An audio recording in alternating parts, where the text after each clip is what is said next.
Hi, everyone. Welcome back. This is Module 11, which is Intro to Structural Equation Modeling. And in the first part of this video, we started to introduce just the basics of what's called path analysis, which is kind of the set of rules and framework that surround structural equation modeling. And the cool thing about path analysis is that it can be used to replicate all kinds of different statistical approaches. It's kind of absorbs everything in some ways. And so we talked about how to use path analysis to do correlation and regression.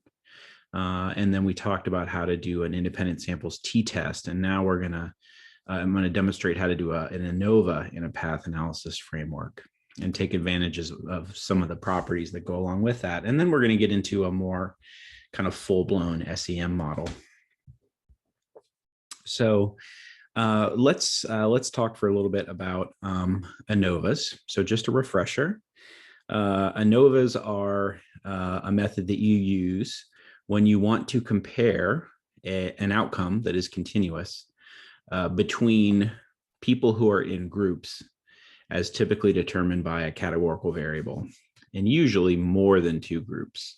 If you only have two groups, right, a treatment and a control, for example, you can use an independent samples t-test or the equivalent of a t-test that I just showed you at the end of the previous video. But when you have more than two groups, you really need to use an ANOVA. And there's a way to replicate this.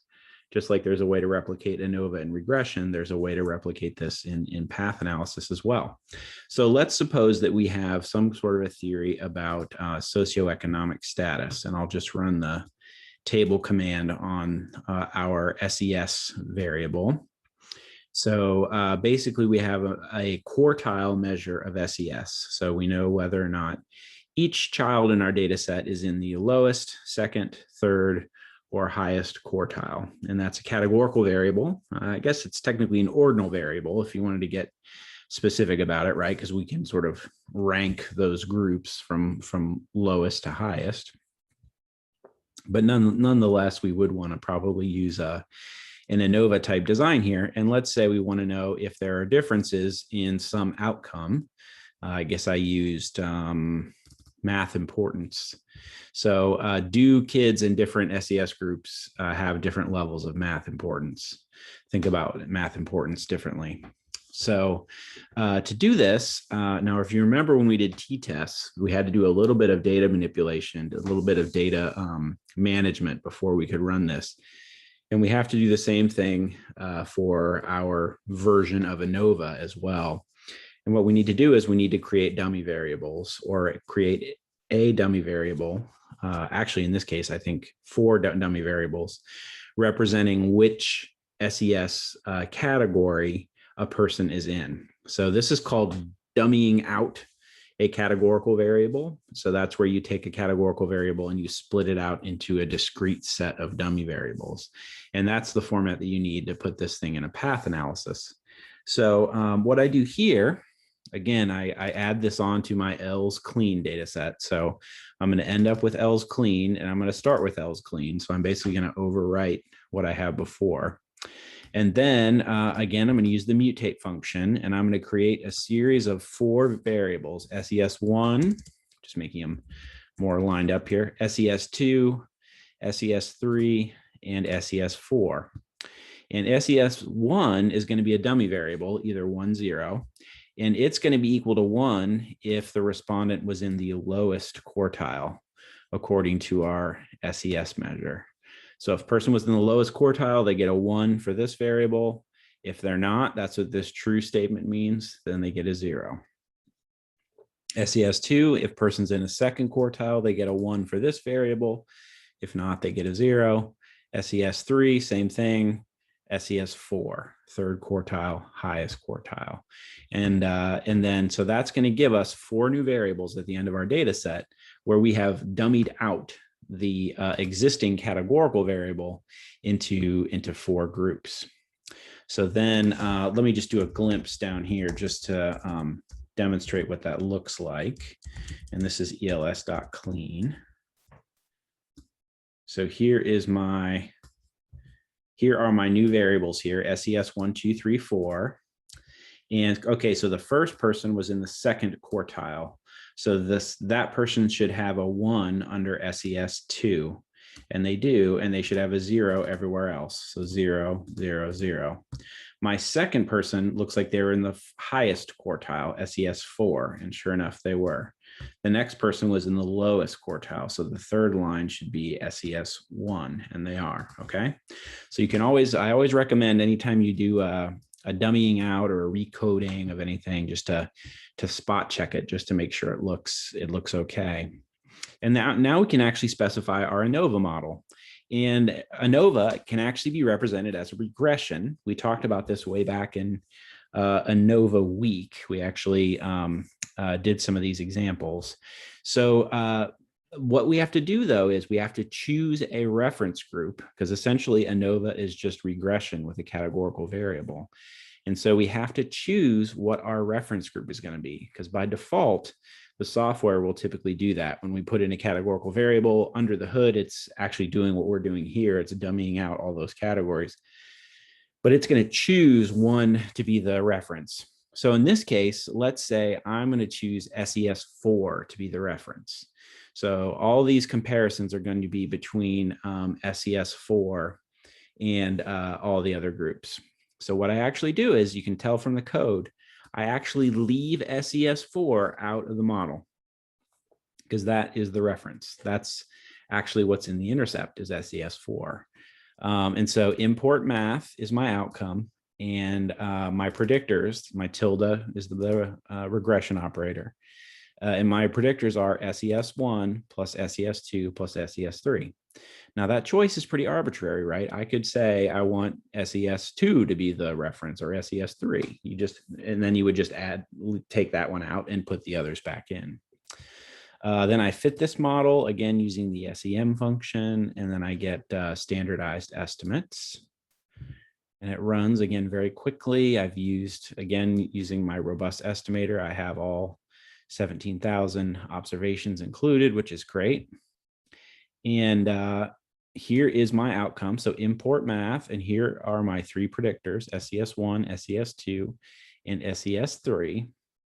And if any one of these, what I'm looking for is are statistically significant differences on any one of these. So looks like this is not significant, this is not significant, this is not significant. So it doesn't look as though I'm seeing differences, at least when SES 4 is the reference. I probably would want to run it again with SES 1 as the reference.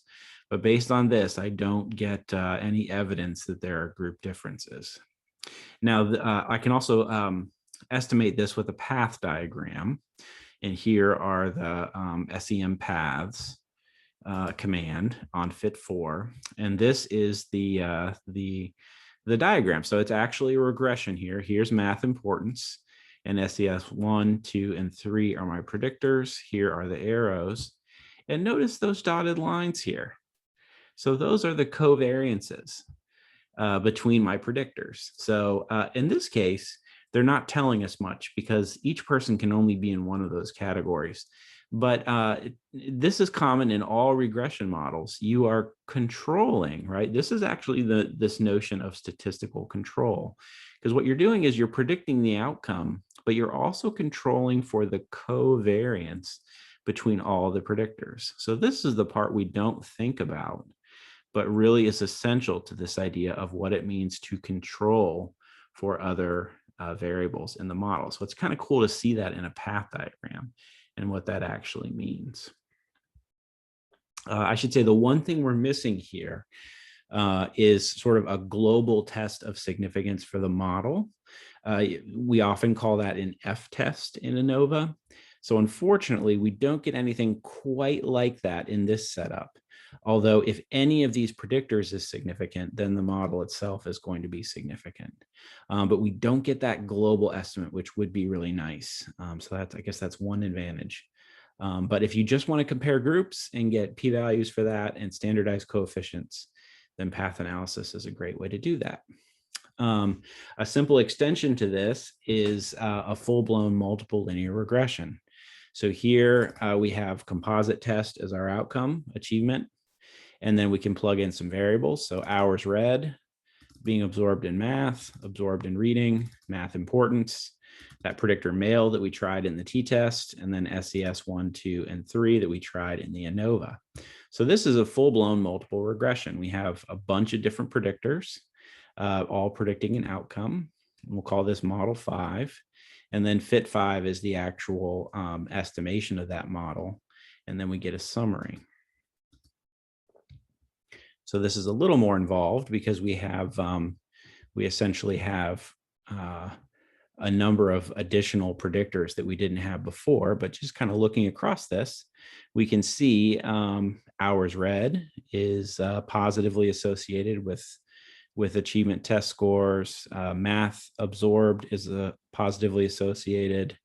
Absorb and reading is negatively, that's interesting. Math importance is positively associated. Being male is positively associated. And then these are our SES comparisons. So all of these are compared to SES 4. So this is the fourth. Remember, it wasn't significant by itself, but it is in the regression model. So all these are negative, which means folks in the lowest 3 groups are associated with a lower achievement than folks in the higher 3 groups. And then over here, of course, we have our standardized coefficients. So these are all sort of standardized in the metric, kind of a standard deviation metric, which is kind of useful. And you can see the big players in the model are the SES predictors, as well as the absorb and reading also looks pretty big too. So that's a multiple linear regression. Pretty interesting. And then here we get an estimate of the error variance for our outcome as well, which could be interesting, but we're not going to use in this case. So what does this look like in terms of a picture? Well, let me actually blow this up a little bit because there's so many arrows. Wow, look at all that. So here's my outcome, which is composite achievement. Here is hours absorbed in math, absorbed in reading, important math importance, male, and then my 3 SES predictors. And then these are all my coefficient estimates right here in the middle. And those are all standardized. I've asked for standardized labels. And then look at all the error covariances up here in dotted lines. So again, this is the magic of regression. So this is what's going on behind the scenes. All of these variables are sort of accounting for covariation with one another. And again, you don't see that when you just run a regression in a stat software, but that's actually what it means to control for all these other relationships, which is kind of cool.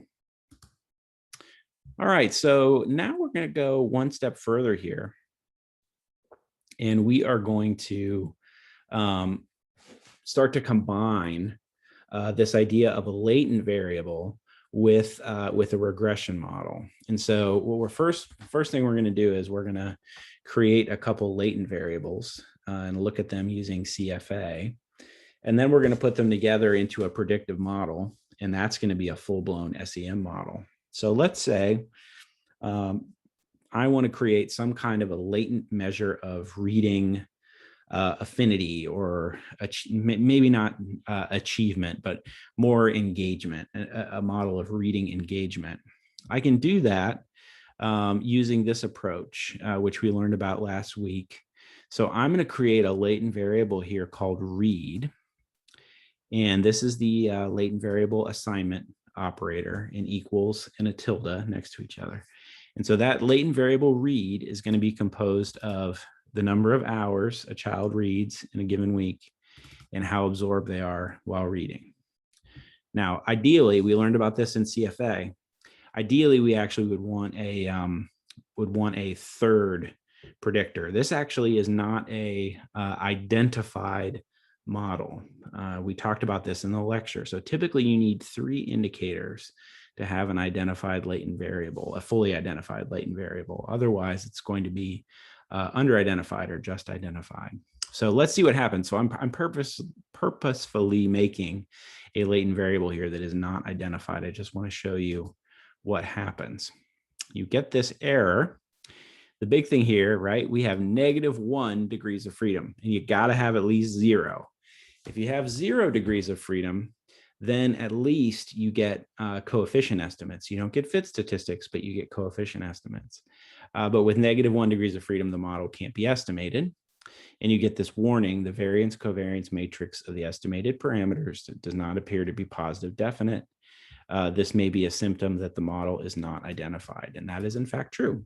This model will not run. And a key here as well is this degrees of freedom piece. It's always a good thing to pay attention to. So let's try to build a model with a few more indicators that we know will be identified. So let's just create a variable called learning, which is like engagement, general cognitive engagement, and learning. And that's going to be a combination of hours read plus absorbed in reading plus absorbed in math plus math importance. And I know it's like people, you're saying I'm conflating all sorts of concepts here, right? I'm conflating probably self-regulation and self-concept and self-efficacy and engagement. You're absolutely right. This is probably a crummy latent variable, but just for our purposes, we're going to try to put it together into one. So this is going to be a latent variable called learn, and then we'll get fit statistics for this. And notice I actually don't need to put CFA here, even though this is a CFA model. That's just kind of a convenience thing. Lavaan knows what it is based on the equation, and it'll give you the results. I do need fit statistics, which I asked for here. So I get my results here. Now I have 2 degrees of freedom. That's good. That means I'll get some fit statistics. My test statistic does not look great. It's 11,000. It's highly statistically significant. Again, this is a giant sample though, so that's not a surprise. My comparison to the baseline model is significant, which is good. It means I'm doing something. But the fit statistics here are pretty terrible. So the robust ones are here on the right. The regular ones are on the left, and it does not look good, folks. 0.35 for CFI, minus 0.95 for TLI. And the robust stuff doesn't look much better. RMSEA, oh my goodness, 0.2, SRMR 0.11. So I know that it's like people are probably saying that probably makes sense, right? Because those variables don't make for a good latent measure. But for our purposes, we're going to use it. So now let's go one step further, and let's try to connect this latent measure to an outcome that we already have. So let's say, what is the relationship between learning, our latent variable, let's pretend it fits really well, and achievement, the test variable that we have. So we can build a structural equation model to represent that. So it's in 2 steps. The first step is the measurement portion of the model, and that's right here. So that's learning.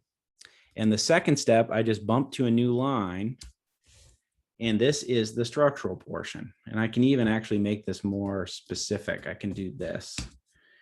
You can use hash or pound sign to separate things out. So I can say this is the measurement portion, and then this is the regression portion down here. So just to help you kind of separate the two. So this is the measurement portion. It's exactly identical to the version above. The regression portion then just uses the same structure that we learned when we learned about regression in part 1 of this video. So I have composite test as the outcome being predicted by learning, which is my new latent variable. So this is now going to be a full structural equation model with a latent component and then a regression component. And then I fit this again using the SEM command, get fit statistics, standardized measures, all that stuff. The fit of this thing is going to be terrible. I've just added a 1 variable, and it isn't going to dramatically improve the fit, and it doesn't. So that looks bad. But if you go down here, so now I have a section called latent variables and a section called regressions. So for latent variables, this is the measurement portion of my results. So these are essentially the factor weights or factor loadings of my latent variable, which are kind of all over the place and don't look good at all, right? So that part, let's pretend it's good, but it's not. And then here's my regression result. So this is the regression of regressing our outcome composite test on our predictor, which is learning. And that is in fact highly significant with a very low p-value. And positive. So higher scores on this learning variable do predict higher scores on the achievement test. And the size or magnitude of that effect in standardized units is about 0.13. So a small to smallish to medium effect. So that's an SEM model. That may be the first SEM model you've run, which is pretty cool. We can also visualize this with a path diagram, again, using that SEM paths command. And so this is pretty neat. So here's learning. This is my latent variable. It's represented with a circle. And there are 4 indicators of that latent variable: hours read, absorb reading, absorb math, and math importance. And here are the factor weights for each of those.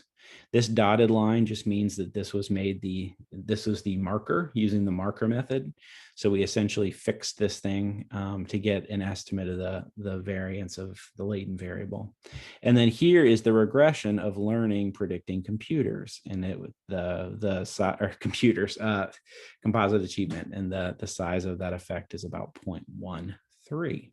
So that is, in fact, a full structural equation model, which is pretty cool. So, okay, so just to recap, in the second part of the video, we got into a couple things. So first of all, we talked about how to replicate the results of an ANOVA. And we looked at this predictor of SES, which had 4 categories, and we dummied them out, and then we put them in a regression, choosing a reference. Then we talked about, from there, we moved to a full-blown regression and showed how to replicate that.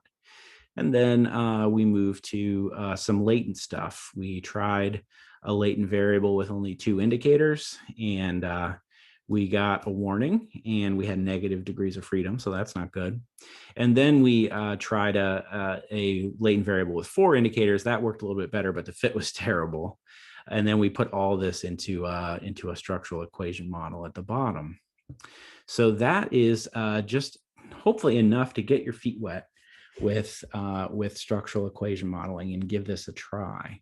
I hope you found it fun, and that maybe I piqued your interest in trying out a few more things with SEM. It really is cool and flexible and allows you to do a lot of different things. So hopefully you found that helpful, and we'll talk soon.